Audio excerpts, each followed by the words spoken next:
बिस्मिल्लाहिर्रहमानिर्रहीम, अस्सलाम वालेकुम। आज मैं आपसे बात करने जा रही हूँ एक ऐसी चीज़ के बारे में जिसके बारे में हर दूसरा बंदा मेरे से पूछ रहा है। और हैरान कुन बात यह है कि सिर्फ ख़वातीन नहीं बल्कि मर्द हज़रात भी बहुत से सवाल पूछ रहे हैं कि भाई प्रेगनेंसी के बाद अब आप क्या खा रही हैं, आपकी हेल्दी डाइट क्या है। अब अनफॉर्चुनेटली हम एक ऐसी दुनिया में रहते हैं जहाँ पे हेल्दी डाइट का मतलब ये है कि बहुत ज़्यादा डाइटिंग की जा रही है और फाके किए जा रहे हैं। अनफॉर्चुनेटली मुझे आप लोगों के साथ ये न्यूज़ शेयर करनी पड़ ही रही है कि मैं कोई डाइटिंग वाइटिंग आजकल नहीं कर रही। जी ऑफ कोर्स प्रेगनेंसी के बाद अब मैं थोड़ी सी एहतियात ज़्यादा कर रही हूँ कि मैं क्या खा रही हूँ, क्या पी रही हूँ, लेकिन मैं कोई हार्डकोर डाइट की तरफ नहीं गई। इसका सबसे पहला और जो सबसे इम्पॉर्टेंट रीज़न है वो ये है कि मेरी बेटी जो है वो कम्प्लीटली मदर फीड पे है, क्योंकि मैं उसे खुद अपना दूध पिलाती हूँ, तो ऑब्वियसली मुझे अपनी खुराक का ख्याल रखना पड़ता है। अगर मैं बहुत ज़्यादा फॉर एग्ज़ाम्पल ब्लैक कॉफ़ी पीऊँगी तो वो कैफ़ीन जो है वो मिल्क में एक्सक्रीट होगी, जिसकी वजह से बच्चे को भी कैफ़ीन जाएगी और बच्चे के लिए कैफ़ीन बिल्कुल भी ठीक चीज़ नहीं होती। तो सबसे इम्पॉर्टेंट चीज़ तो ये है कि बच्ची मदर फीड पे है, और उसके साथ उतनी ही अहम चीज़ ये है कि व्यूअर्स 9 महीने लगे हैं वेट चढ़ने में, और इस बार मुझे 70+ पाउंड्स चढ़े हैं फिर से। जिस तरह हसन की बारी में मुझे बहुत वेट चढ़ा था क्योंकि मैं बेड रेस्ट पे थी, इस बार तो बिल्कुल ही कंप्लीट बेड रेस्ट पे डाल दिया, तो ऑलमोस्ट 75-80 पाउंड्स मुझे चढ़े। अबाउट 30 पाउंड्स मेरे उतर गए हैं, लेकिन अभी भी देयर इज़ अबाउट 40-45 पाउंड्स जो मैंने उतारने हैं। और आई एम सॉरी बट मैं अपनी हालत को गैर करके और अपने आप को बीमार करके अपने बच्चे की हेल्थ को सफ़र करवा के वेट कम करने के हक़ में नहीं हूँ। सो जैसे बड़े और बुज़ुर्ग कहते हैं, जो 40 डेज़ थे, जो चले का पीरियड था, उसमें मैंने पंजीरी भी खाई। ऑब्वियसली किलो नहीं खाई, बट 2 टेबल स्पून डेली थोड़ी सी गर्म करके मैं खाती थी। दूध का इस्तेमाल मैं डेली कर रही हूँ। मैं जो लो फैट मिल्क है वो इस्तेमाल कर रही हूँ, दिन में 1 ग्लास मैं ज़रूर लेती हूँ। उसके अलावा मेरी कोशिश है कि फ्रूट्स का इस्तेमाल करूँ, वेजिटेबल्स का इस्तेमाल करूँ। प्रोटीन अगर लूँ तो लीन प्रोटीन लूँ, जैसे कि हफ़्ते में मैं 2 दफ़ा फ़िश का इस्तेमाल कर रही हूँ, फ़िश खा रही हूँ और उसको ग्रिल कर लेती हूँ या स्टीम कर लेती हूँ।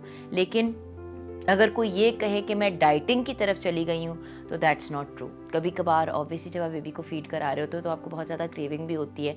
तो कुछ दिन पहले मैंने जैसे निहारी खा ली, लेकिन 2 नान नहीं खाए, आधा नान साथ खा लिया। देखिए, किसी भी चीज़ को आप 100% अपनी डाइट से निकाल देते हैं ना व्यूअर्स, तो इंसान जो है उसको फिर बहुत ज़्यादा क्रेव करता है। चॉकलेट खाने को मेरा जब दिल चाहता है, मीठे की बहुत मुझे प्रेगनेंसी में भी क्रेविंग हुई, अभी भी होती है, तो मैं 2 पीस डार्क चॉकलेट के खा लेती हूँ, 70% डार्क चॉकलेट के। देखिए, ज़िंदगी बैलेंस के साथ अगर लेके चलें तो फिर जो है ज़िंदगी आसान भी हो जाती है और हम अपनी ज़िंदगी को भरपूर अंदाज में एंजॉय भी करते हैं। मुझे बहुत ज़्यादा राइट आफ्टर द बेबी ये महसूस हुआ कि ये तो अभी भी सारा का सारा वेट मेरे ऊपर है। ऑब्वियसली बच्चा जो है वो 7-8 पाउंड का होता है। नूर माशाल्लाह जो है वो 6 पाउंड की थी सिर्फ। उसके बाद थोड़ा बहुत जो वेट उतरता है, स्वेलिंग वो उतरी, लेकिन जो एक्चुअल फैट है उसको उतरने में तो टाइम लगेगा। सो हेल्दी अंदाज में, पॉजिटिव अंदाज में अगर हम अपना वेट कम करें तो उसके कॉन्सिक्वेंसेस भी पॉजिटिव होते हैं और वो लॉन्ग टर्म रिजल्ट्स होते हैं। अब साथ साथ मेरा सिजेरियन हुआ है, सी सेक्शन, तो ऑब्वियसली मैंने वॉक तो स्टार्ट की हुई है, हल्की सी मैं ब्रिस्क वॉक कर लेती हूँ, लेकिन डॉक्टर ने मुझे परमिशन नहीं दी कि मैं वर्कआउट करूँ अभी।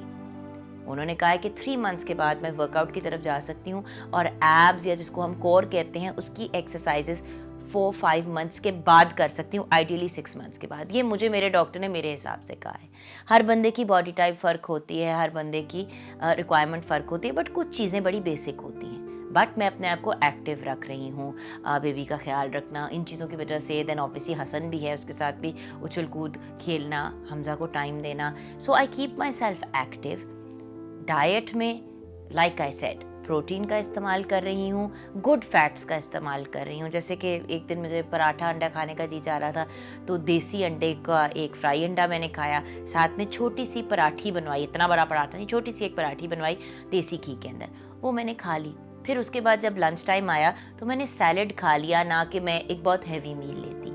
थोड़ा सा बैलेंस के साथ अगर हम चीज़ों को लेके चलें तो लाइफ बिकम्स क्वाइट वंडरफुल. सो खाने पीने में मैं फ्रूट्स का, एंड ऑफ कोर्स अब सर्दियां हैं, किन्नू का काफ़ी इस्तेमाल कर रही हूँ. याद रखें सर्दियां हैं, ज़ुकाम खांसी ये चीज़ें ज़्यादा होती हैं. विटामिन सी का जब हम इस्तेमाल करते हैं, जो किन्नू में वाफिर मिकदार में पाई जाती है, तो आपकी क़ुव्वत मदाफ़ियत यानी कि आपका इम्यून सिस्टम भी स्ट्रॉन्ग हो जाता है.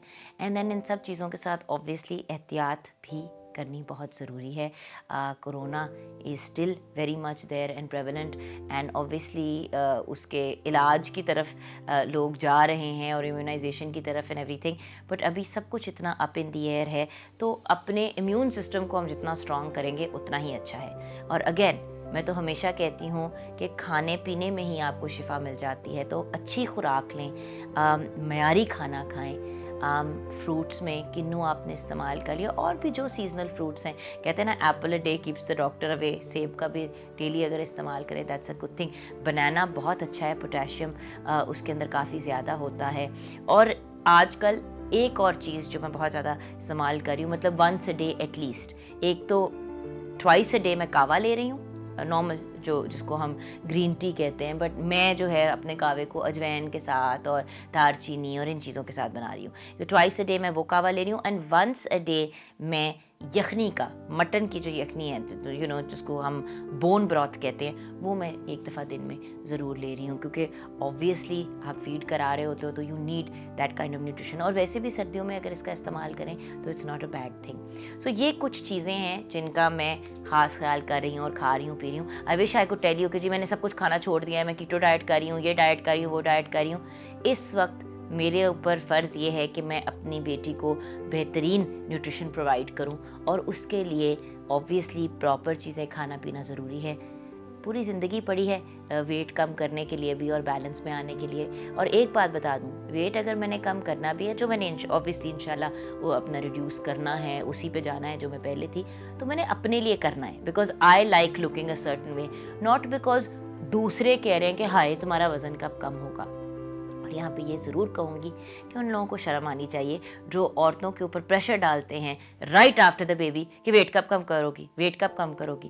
भाई वेट चढ़ने में टाइम लगा है, उतरने में भी टाइम लगेगा, और हमें लोगों को फैट शेम नहीं करना चाहिए. इसी नोट के साथ थैंक यू फॉर वॉचिंग. खुदा हाफिज़.